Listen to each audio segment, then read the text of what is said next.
É isso aí. A gente vai continuar conversando um pouquinho dessa série de mensagens, o dossiê da cruz. O que a gente tem falado sobre isso?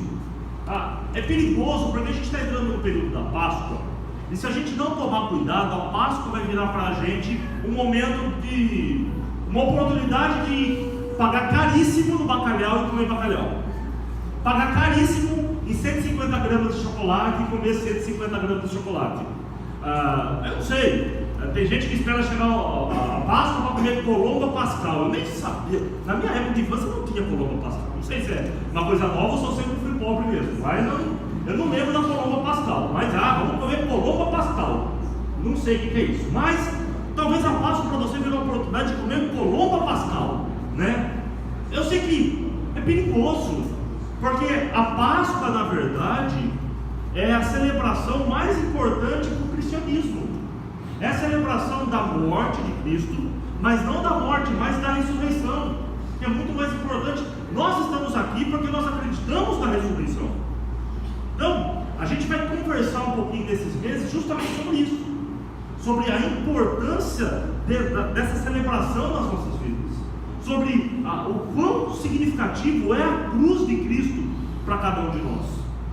A gente vai tentar compreender, por isso da palavra dossiê, a gente vai começar a recolher informações, recolher provas, para justificar essa data tão importante do cristianismo. Uma data que na verdade muda até a contagem dos anos, das eras, por causa da vida e da vida de Cristo ao mundo. Então, a gente vai recolher esses documentos. E domingo passado a gente já começou. E a gente falou domingo passado que tudo aquilo que Deus fez através da crucificação de Cristo na cruz, tudo começou num plano que Ele tinha antes da fundação do mundo. Antes de fazer o mundo, antes de Deus dizer haja luz, Ele já disse haja cruz. A cruz de Cristo então é um plano de Deus que vem antes da fundação do mundo. A cruz de Cristo não é uma resposta ao pecado, mas foi a forma que Deus escolheu para mostrar o amor que Ele tem a cada um de nós. E também foi a forma que Deus escolheu para que Ele seja glorificado e exaltado. O nicho principal do plano do Senhor está nisso: demonstrar o amor dEle por nós e demonstrar a glória dEle.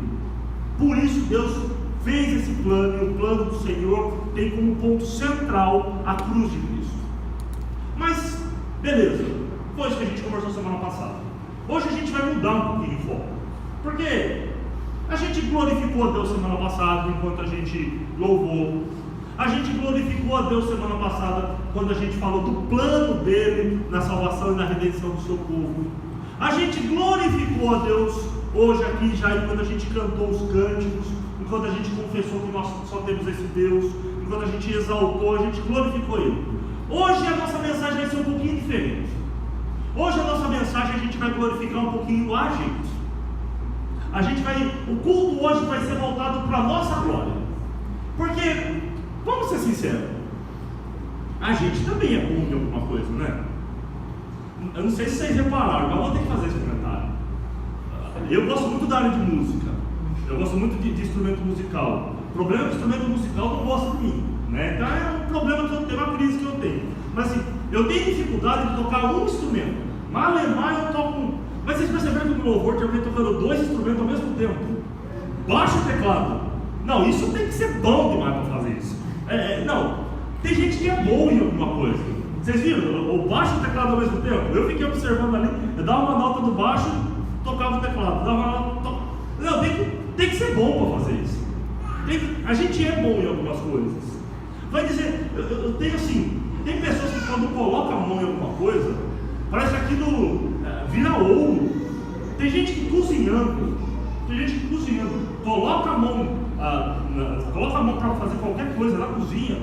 Gente, eu não vou citar nomes, mas tem uma pessoa famosa que faz uma lasanha, né? Se você quiser, você encontra essa lasanha semana que vem no jantar Nosso das Massas, do restaurante do Petit. Eu não vou dizer que é a Dona Amélia, que eu não perguntei para ela se eu puder citar ela aqui, mas é fazer lasanha que, meu Deus do céu, é um negócio divino. Mas assim, acho que nem se eu morresse e nascesse de novo, eu ia conseguir fazer esse tipo de qualidade de lasanha. É muito bom. Eu lembro uma vez que a Carla foi trabalhar, eu falei para a Carla, vai trabalhar. Quando você voltar, vai ter uma surpresa aqui para você. Eu vou preparar um negócio para a gente à tarde aqui quando você chegar. E ela foi trabalhar, eu falei, eu vou fazer pão. Eu vou fazer pão, quando a Carla chegar, é gostoso, pão quentinho com café. Oi, como é bom pão caseiro. Eu falei, vou fazer pão. Fiz, amassada, deu 3 pães, mas foi uma beleza. Um eu usei para segurar a porta do escritório, outro eu usei para nivelar a mesa da cozinha que estava torta, e o terceiro eu dei para o Pedro brincar de taco na rua. Foi uma beleza. O pão rendeu para uma maravilha. Não tem jeito. Eu não consegui. Não é uma coisa. Eu devo ser bom em alguma coisa, mas não descobri o que é ainda, né? Tem gente que põe a mão assim, mas faz os pães que são difíceis. Mas é muito bom. Tem gente que faz crochê, faz tricô numa facilidade. Você deve ser bom em alguma coisa. Você deve ter habilidade em alguma coisa. Não, tem gente que é bom em mais de uma coisa. Passou na fila dos dons umas 15 vezes. Toca, canta, pinta. Tem gente que é egoísta, é bom em um monte de coisa. Eu não sei ainda, estou procurando alguma coisa.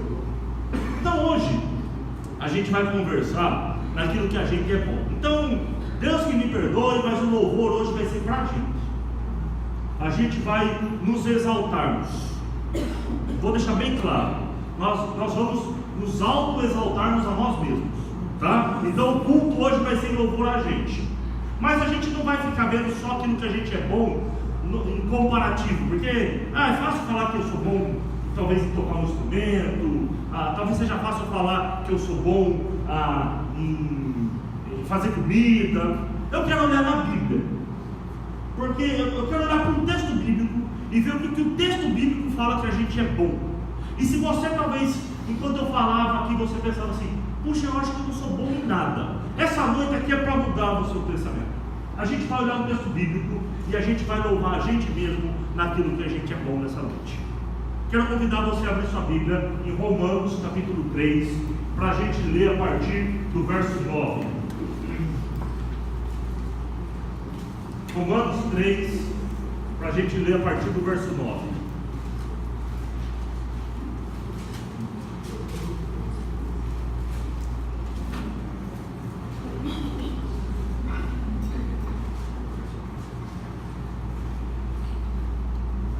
Diz assim então a palavra do Senhor: então será que nós, os judeus, estamos em melhor situação do que os não judeus? De modo nenhum. Já mostrei que todos, judeus e não judeus, estão debaixo do poder do pecado. Como dizem as Escrituras Sagradas, não há uma só pessoa que faça o que é certo. Não há ninguém que tenha juízo. Não há ninguém que adore a Deus. Todos se desviaram do caminho certo, todos se perderam. Não há mais ninguém que faça o bem, não há ninguém mesmo. Todos mentem e enganam sem parar. Da língua deles saem mentiras perversas, e dos seus lábios saem palavras de morte, como se fossem veneno de cobra. A boca deles está cheia de terríveis maldições. Eles se apressam para matar. Por onde passam, deixam a destruição e a desgraça. Não conhecem o caminho da paz e não aprendem a temer a Deus. Nós sabemos que tudo que a lei diz é dito para os que vivem debaixo da lei. Isto a fim de que todos parem de se justificar, a fim de que todas as pessoas do mundo fiquem debaixo do julgamento de Deus. Pois ninguém é aceito por fazer o que a lei manda, porque a lei faz com que as pessoas saibam que são pecadores. Solta aí. Você percebeu já deu para entender um pouquinho qual vai ser o louvor da nossa pessoa nessa noite. Já deu para entender um pouquinho qual vai ser o louvor daquilo que nós somos bons e fazemos. Paulo, ele tinha um anseio para ir para a igreja de Roma. E quando você estuda a vida de Paulo, você vai entender que Deus adiou a saída dele para Roma. Paulo só consegue chegar na cidade de Roma muito tardiamente na vida dele, já no derradeiro da sua vida. Uma das últimas coisas que Paulo faz é conseguir chegar até Roma. Por ele não conseguir chegar até Roma, então ele escreve uma carta, a carta de Paulo aos Romanos, que é um arcabouço teológico quase que completo, uma sistematização completa da obra de Cristo na cruz. Paulo vai gastar, entre aspas, 12 capítulos do livro dele aos Romanos para apresentar como Cristo nos amou e como o amor dele na cruz é derramado em nosso favor. No capítulo 9, Paulo vai voltar a falar do plano de Deus, vai dizer que tudo isso faz parte do plano de Deus. Então, Paulo vai fazer um esboço completo. Do capítulo 12 em diante, Paulo vai começar a trabalhar a prática. Agora que a gente entendeu que Deus nos ama, como que a gente tem que viver desse jeito? Como que a gente vive depois dessa compreensão? Mas então Paulo vai falar por um bom tempo sobre o amor de Deus e mostrar a obra de Deus na cruz. É interessante que Paulo quer exaltar o amor de Deus. Paulo quer mostrar o quanto Deus nos ama e como é profundo o amor dele em nossas vidas. Para isso, Paulo vai gastar, entre aspas, vários capítulos do livro aos Romanos para provar o quanto a gente não vale nada, para provar o quanto a gente é pecador, para provar o quanto tudo aquilo que a gente faz é ruim diante do Senhor. Por que Paulo faz isso? Para exaltar mais ainda o amor de Deus a cada um de nós. Porque vamos ser sinceros, não é tão difícil amar alguém que nos faz coisas boas, mas é extremamente difícil amar alguém que só faz o mal para a gente. O que Paulo está fazendo é justamente isso, apresentando um povo que Deus ama, que só faz mal para o Senhor, e mesmo assim Deus nos ama, mesmo assim Ele morreu por nós, a tal ponto de Paulo dizer no versículo 36 do capítulo 11, que tudo que Ele fez foi por meio dEle, para Ele, porque dEle, por meio dEle e para Ele são todas as coisas. O que Paulo está dizendo? Tudo que Deus fez, esse amor que Ele demonstrou para cada um de nós, não tem nenhuma ação nossa, só tem ação dele. Porque se nós entrássemos nesse plano com alguma ação nossa, a gente só ia atrapalhar. Toda a ação é graciosamente e divina vinda do Senhor. O que Paulo vai tentar nos mostrar então? Paulo vai tentar nos mostrar o quanto Deus nos ama, apesar daquilo que nós somos. Se você olhar no texto bíblico de Romanos capítulo 3, o versículo 9 e o versículo 10, Paulo vai fazer uma introdução como se ele estivesse defendendo uma tese. E o versículo 10 ele está dizendo assim: olha, essa tese minha é baseada nas Escrituras. Eu fiz uma pesquisa, Paulo está dizendo, reuni textos bíblicos, como se fosse, isso fazia parte da cultura judaica da época, como se fosse um colar de pérolas, onde cada versículo ia se juntando a outro, para fechar uma linha de raciocínio, onde Paulo mostrava, está vendo? A gente não vale nada, está vendo? Mesmo assim Deus nos ama. Então Paulo começa com a tese dele para provar que mesmo aqueles que conhecem as leis, mesmo aqueles que pensam ser bonzinhos, por obedecerem alguma coisa na lei, Paulo vai dizer, nós também não valemos nada. Olha o que Paulo vai dizer, versículo 9 versículo 10 ele começa com essa tese. No versículo 10 ele diz que a tese dele está sendo defendida em textos bíblicos, e a partir da parte B do versículo 10, versículo 11 em diante, ele começa a expor esses versículos bíblicos. Olha o que ele diz no versículo 11: não há ninguém que tenha juízo, não há ninguém que adore a Deus. E aí no versículo 12, todos se desviaram do caminho certo. Paulo está usando a referência do texto de Salmos 14, versículo 3, quando diz, mas todos se desviaram do caminho certo e são igualmente corruptos. Não há mais ninguém que faça o bem, não há nem mesmo uma só pessoa que faça isso. No versículo 11, parte do versículo 12, Paulo está usando duas afirmações: a afirmação que nós não temos juízo e a afirmação que nós desviamos do caminho certo, para dizer que nós somos incapazes de adorar a Deus, que nós somos incapazes de buscar a Deus. Paulo está fazendo um sanduíche de afirmações, onde o recheio está dizendo o fato de não termos juízo e o fato de andarmos desviados do caminho, isso nos afasta cada vez mais de Deus. Olha o que Paulo está dizendo: não há ninguém que tenha juízo. Essa palavra não há ninguém que tenha juízo é juízo da forma que a gente está imaginando mesmo. Sabe quando a gente é pequeno, o nosso pai, a nossa mãe, tio, avô vai dizer para a gente assim: nossa, esse menino, olha, ele não tem juízo, olha as coisas inconsequentes que ele faz. O que Paulo está dizendo é justamente que nós não temos a capacidade de analisar a consequência dos nossos atos, nós não temos a capacidade de analisar aquilo que a gente está fazendo, a gente não tem capacidade de ser analítico, de pensar e repensar, de fazermos ou não fazermos alguma coisa. Vamos ser sinceros? Quantas coisas que nós já fizemos na vida para mostrar que nós não temos juízo mesmo? Na sua fase sua de criança, juventude, adolescência. E olha que eu não estou nem citando o piloto de avião que gosta de pilotar avião, que isso daí para mim é uma coisa mais sem juízo do mundo. Mas aí já são uns 500, né? Mas quantas coisas que a gente faz que demonstram que nós não temos juízo mesmo? Eu vou contar uma história, mas só para ilustrar. Quando eu era adolescente, menos adolescente, acho que eu tinha 8, 9 anos, eu não tinha 10 anos. Eu treinava basquete no Caique de Santa Bárbara do Oeste. E eu treinava de manhã, e aí retornava para casa entre 11 e 11 e pouco, eu retornava para casa. E o caminho que eu fazia para retornar para minha casa de Santa Bárbara do Oeste, tinha uma parte já final, próximo da minha casa, que você pegava uma descida bem íngreme. No final dessa descida, ela fazia uma curva direita e ela passava embaixo do viaduto, que em cima é a rodovia Luiz de Queiroz, SP-304.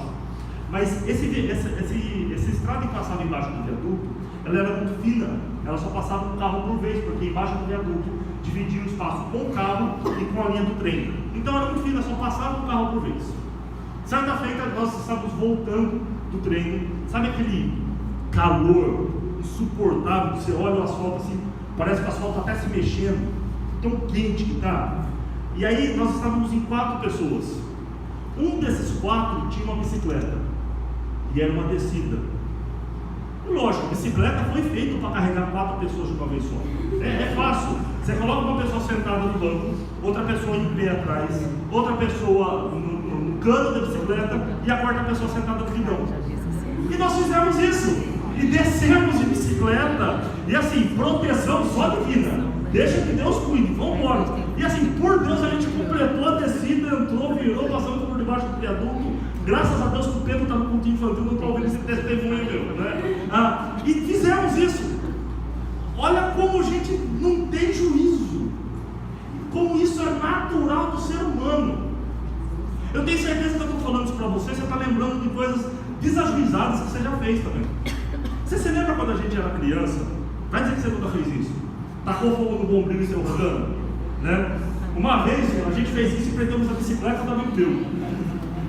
Entrelaçamos o bombril nos raios da bicicleta e tacamos fogo e descia a rua aí. E a hora que ele passou, todo mundo começou a gritar assim, ele olhou para trás para ver aquele chafariz de fogo, ele trombou com o ônibus parado, né? Então assim, a gente é sem juízo. O que Paulo está dizendo é que isso faz parte do nosso DNA. As crianças fazem isso porque é isso que elas fazem naturalmente, porque isso a gente faz naturalmente, porque nós somos sem juízo. Nós somos. Paulo está dizendo isso para a gente não consegue assimilar as coisas corretas que nós devemos fazer. Ele vai dizer outra coisa: todos se desviaram do caminho certo. Gente, o quanto é difícil andar no caminho correto. E eu não estou falando só da Bíblia, não, estou falando de tudo. Você vai no médico, o médico passa um monte de orientação para você. Quanto dessas orientações a gente consegue seguir a risca? Eu tenho compartilhado com os irmãos, eu espero que os irmãos estejam orando por isso, os irmãos sabem. Nós temos tentado fazer dieta, orem por nós, né? E aí eu tenho tentado parar de beber refrigerante. Não vou beber refrigerante. Aí não sei com quem eu conversei e falei assim, eu estou bebendo suco. A pessoa falou assim, não, mano, suco é extremamente calórico. Gente, suco é calórico, eu não posso nem beber suco. Então mudei. Água com gás. Não sei para que eu falei, estou bebendo água com gás. A pessoa falou, não, água com gás tem muito sódio. O que eu tenho que beber? Só água. Eu falei, vou viver de fotossíntese, então não pode fazer nada. Como é difícil. Não, está de dieta, não pode beber refrigerante, não pode beber suco, não pode beber água com gás. Mas, meu Deus do céu, como é difícil a gente andar no caminho certo. E Paulo está dizendo assim, a gente não consegue, a gente se desvia do caminho certo. Naturalmente a gente não consegue fazer isso. Tenta você entrar numa empreitada. Ontem eu fui falar dessa dilema com alguns casais, do encontro de casais, e aí tipo, encontro de casais, alguns homens do encontro de casais dizendo, a gente está fazendo caminhada, a gente acorda às 5 horas da manhã para fazer caminhada. Eu falei, aposto que não dura uma semana isso, porque acordar 5 horas da manhã para fazer caminhada, se fosse para comer, se fosse fazer um churrasco, ainda a gente se esforça, mas para fazer caminhada. Tem uma época que eu andava de bicicleta, mas cada dia é uma desculpa boa, melhor ainda para não andar de bicicleta. a gente tende a se desviar. Haja visto que a gente até brincou semana passada, a gente começa a fazer dieta na segunda, termina na terça. A gente tende a desviar. O que Paulo está dizendo? Porque nós não temos juízo, porque a gente se desvia do caminho certo, a gente não consegue adorar a Deus. Essa expressão é tirada da afirmação do Salmo 14, porque essa afirmação do Salmo 14, versículo 3, está dizendo, é um trocadilho hebraico, dizendo que nós naturalmente exalamos um odor fétido que nos afasta do Senhor. Olha como a Bíblia ela é didática, porque você já reparou que tudo aquilo que a gente faz naturalmente cheira mal? Você percebeu que tudo aquilo que naturalmente sai da gente fede? Fica o dia inteiro sem tomar banho. Estava conversando, até depois do final do culto, o pessoal veio falar comigo, o efeito do boot e da meia, depois de uma formatura, algumas horas em pé no sol na academia da Força Aérea, qual o efeito que o boot faz na meia e no pé? Tem umas esposas militares que ficam chorando aqui na frente, né? Então, o efeito disso, né? O quanto aquilo que nós fazemos naturalmente cheira mal. Se você não está cheirando mal agora, é graças a Jequiti, não é graças a gente, porque a gente naturalmente a gente fede. O que Paulo está dizendo para a gente é justamente isso. Naturalmente nós somos podres. Isso é aquilo que nós somos bons em fazer.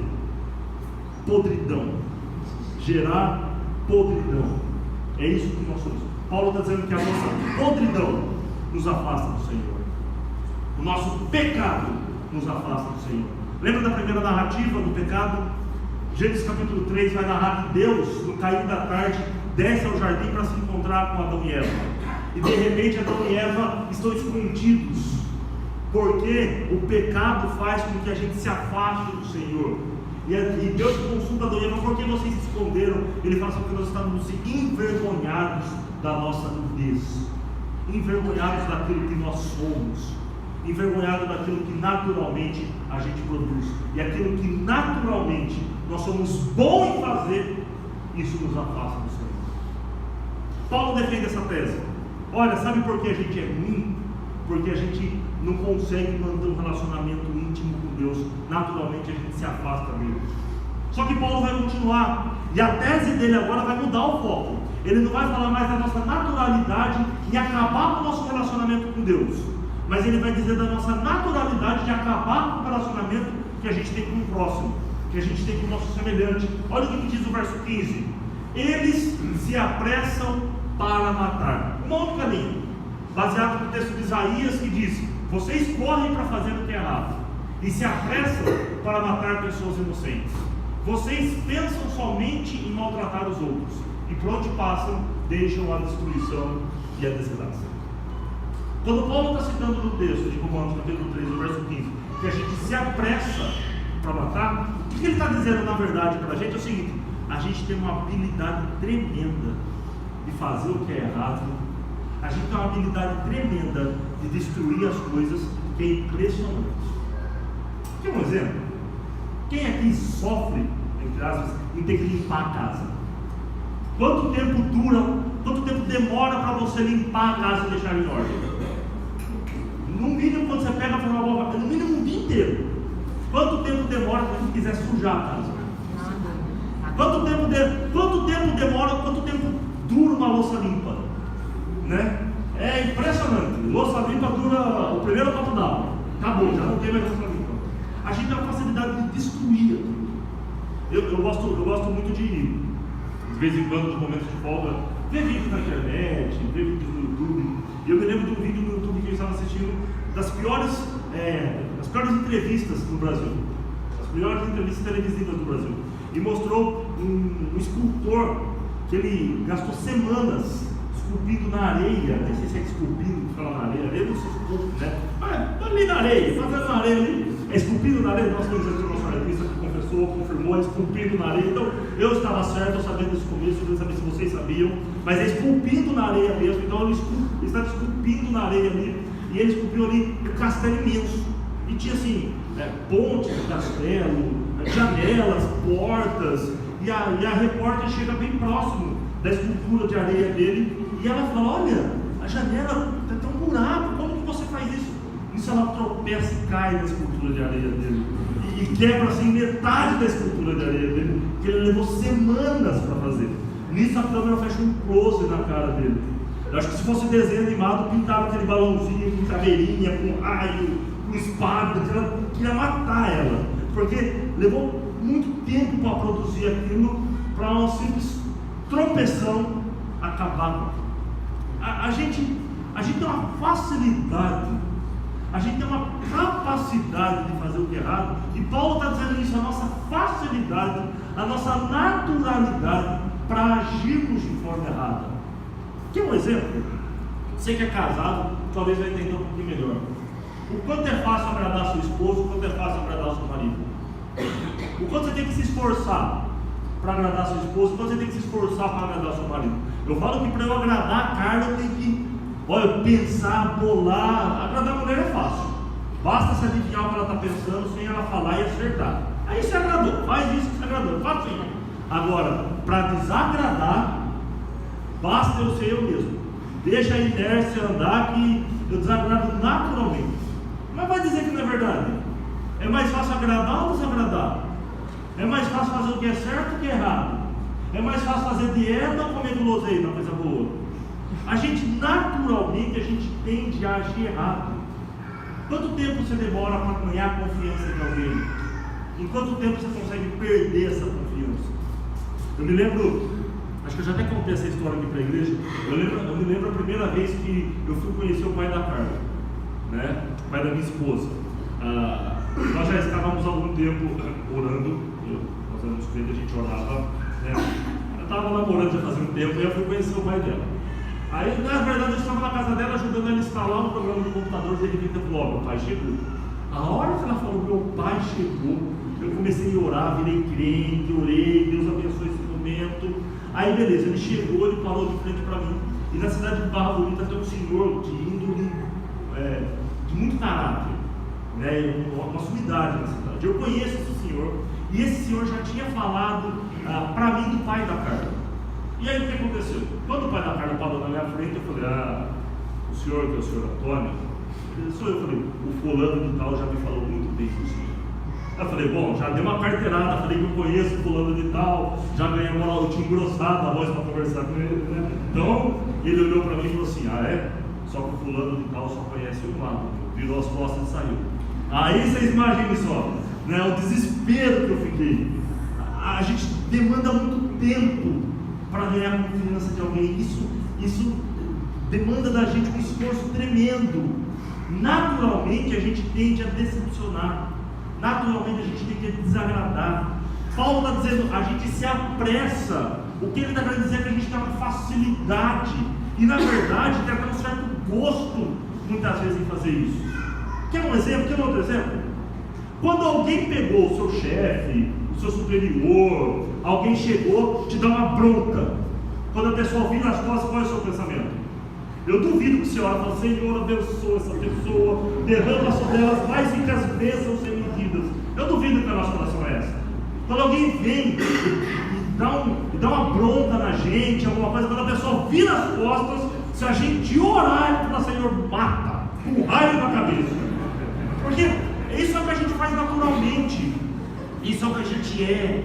A gente tende a ser assim. Paulo está dizendo: naturalmente a gente é podre e a gente não consegue se relacionar com Deus. Naturalmente o nosso relacionamento com os outros, com os pares, a gente tende a acabar com isso, porque é isso que a gente faz naturalmente. O louvor a nós nessa noite é uma revelação de quão podre, de quão pecador nós somos. E aí o texto de Paulo ele vai terminar pior, porque chega no versículo 19 que ele fala: nós sabemos que tudo que a lei diz é dito para os que vivem debaixo da lei, isso a fim de que todos parem de se justificar, e a fim de que todas as pessoas do mundo fiquem debaixo do julgamento de Deus. Se tem uma coisa que a gente é bom, é inventar desculpa. Eu não fiz, eu não fui, eu não consegui, mas a culpa não foi minha. Isso está desde Adão e Eva. Vocês se lembram? Chegou Adão e Eva, Deus chegou para Adão e falou assim: Adão, Comeste da árvore do fruto que eu proibi? Qual foi a resposta de Adão? Foi a mulher que tu me deste. Ou a culpa é da mulher, ou a culpa é do Senhor que me deu a mulher. Chegou para a mulher, Eva, comeu o fruto que eu proibi, a mulher falou, a cobra que tu criaste. Ou a culpa é da cobra, ou a culpa é de Deus. A culpa não é minha. A gente é ótimo em inventar desculpa. A gente, olha, hoje de manhã nós tivemos um público um pouquinho menor na escola dominical. Estava chovendo. Aí eu começo a perguntar para as pessoas, você não veio na escola dominical? Eu falo, é porque ninguém quer assumir que estava chovendo e estava gostoso para ficar na cama, dormindo. Ninguém quer assumir isso. Todo mundo, não, é porque, olha a pipoca da parafuseta, é meu carro, é minha sogra, é meu cunhado, é meu tio, é meu bisavô. A culpa é de alguém. É um fator externo que nos impediu de estarmos aqui. É sempre alguma coisa externa. A gente é craque em pensar nisso. O texto está dizendo assim, olha, a lei vai servir como um termômetro para a gente. Você coloca o termômetro, você descobre que você está com febre. A lei vai funcionar como um prumo para ver se a parede está torta. Porque a lei ela é perfeita. E como nós somos naturalmente podres, e como naturalmente a gente faz o que é errado, a gente não vai ter desculpa diante da lei. Porque a lei ela é perfeita, ela é divina, ela vem de Deus. A lei serve, sabe para quê? Para mostrar assim, tá vendo? Vocês não iam conseguir. Ela é perfeita. A gente jamais vai alcançar o padrão que Deus exige de cada um de nós. Só que o texto, ele não termina aí. Nós lemos o versículo 21 na liturgia e eu quero ler de novo. Romanos 3, versículo 21 está dizendo assim: mas agora Deus já mostrou que o jeito pelo qual Ele aceita as pessoas não tem nada a ver com a lei. A lei de Moisés e dos profetas dão testemunho seguinte: Deus aceita as pessoas por meio da fé que elas têm em Jesus Cristo. Sabe o que esse texto mostra para a gente? O que Paulo está tentando mostrar no livro de Romanos para a gente? O que a gente tentou fazer nessa noite com louvor à nossa própria pessoa? Que nós não somos dignos de ser louvados, porque a gente é pouco. Nós não somos dignos de ser louvados, porque o nosso pecado ofende a Deus. E a nossa podridão afasta-nos de Deus. Mesmo assim, esse Deus nos ama. Mesmo assim, Ele morreu por nós numa cruz. Mesmo assim, Ele entregou a sua vida e a gente vai celebrar isso muito em breve, quando a gente participar do pão e do cálice do Senhor. Relembrando que mesmo sendo podre, mesmo eu sendo pecador, mesmo eu sendo falho, mesmo ofendendo a Deus com o meu pecado, ainda assim Ele me ama. Ainda assim Ele morreu por nós. Talvez não seja muito difícil amar quem nos faz bem. Não é muito difícil amar a Carla. No final das contas, ela cuida de mim. No final das contas, nós temos uma história juntos. No final das contas, nós temos uma família juntos. Mas é terrivelmente difícil amar alguém que me ofende. A minha podridão ofende a Deus. A minha naturalidade de fazer o que é errado ofende a Deus. Ainda assim, esse Deus nos ama. Ainda assim, Ele morreu por mim e por você. A exaltação dessa noite é para exaltar o quanto a gente não é nada e o quanto esse Deus é tudo em nossas vidas. Eu quero convidar você a fechar seus olhos, a baixar a tua cabeça, ter um reconhecimento da nossa pequenez.